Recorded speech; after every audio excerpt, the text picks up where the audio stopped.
حضرات محترم، مردہ کیسے زندہ ہوا؟ حضور غوث پاک نے مردے کو کیسے زندہ کیا؟ روایتوں میں آتا ہے کہ ایک دن حضور سیدنا غوث اعظم رضی اللہ تعالیٰ عنہ کا گزر ایک محلے سے ہوا۔ اس محلے میں ایک عیسائی اور مسلمان کے درمیان اس بات پر جھگڑا ہو رہا تھا کہ عیسائی کہتا تھا کہ حضرت عیسیٰ علیہ السلام حضور نبی کریم صلی اللہ تعالیٰ علیہ وسلم سے افضل ہے، جبکہ مسلمان کہتا تھا کہ حضور نبی کریم صلی اللہ تعالیٰ علیہ وسلم حضرت عیسیٰ علیہ السلام سے افضل ہے۔ حضور سیدنا غوث اعظم رضی اللہ تعالیٰ عنہ نے جب یہ سنا تو سن کر اس عیسائی سے فرمایا کہ تمہارے پاس حضرت عیسیٰ علیہ السلام کے افضل ہونے کی کیا دلیل ہے؟ اس عیسائی نے کہا کہ وہ مردوں کو زندہ کرتے تھے۔ آپ نے فرمایا کہ میں نبی نہیں ہوں بلکہ اپنے نبی کا ادنا سا غلام ہوں۔ حضور نبی کریم صلی اللہ علیہ وسلم کا میں ادنا سا غلام ہوں۔ اگر میں مردے کو زندہ کر دوں تو کیا تم ہمارے نبی کریم صلی اللہ تعالیٰ علیہ وسلم پر ایمان لے آؤ گے؟ عیسائی نے حضور سیدنا غوث اعظم رضی اللہ تعالیٰ عنہ کی بات سننے کے بعد کہا کہ مجھے منظور ہے۔ آپ نے دریافت کیا کہ کیا یہاں کوئی پرانی قبر موجود ہے؟ آپ کو ایک پرانی قبر کے پاس لے جایا گیا۔ آپ نے اس عیسائی سے پوچھا کہ حضرت عیسیٰ علیہ السلام مردہ کو زندہ کرتے وقت کیا فرماتے تھے؟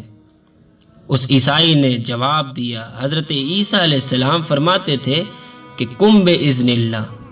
آپ نے ارشاد فرمایا کہ یہ جو صاحب قبر ہے یہ دنیا میں گویا تھا، گانا بجانا کیا کرتا تھا، اور اگر تو چاہے تو یہ اپنی قبر سے گاتا ہوا اٹھے گا۔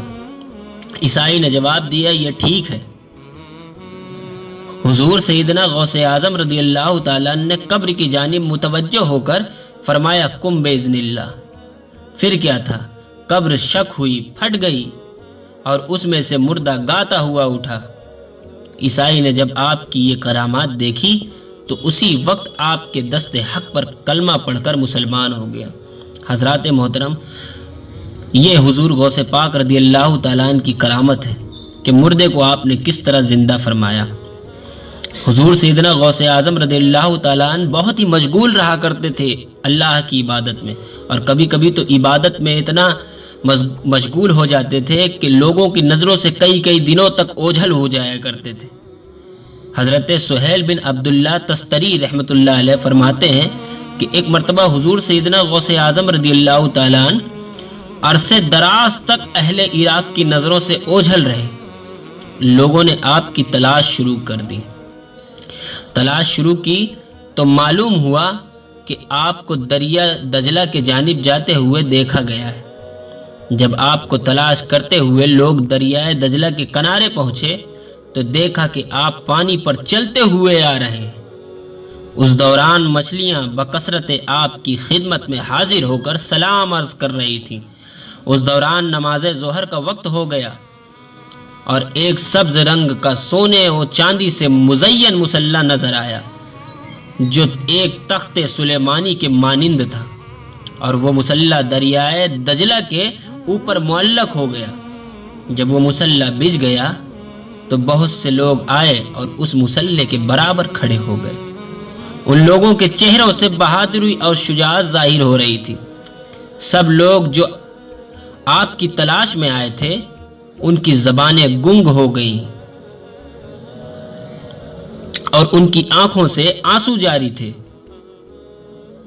ایک پروقار شخص نے آگے بڑھ کر تکبیر کہی اور آپ نے نماز کی امامت فرمائی۔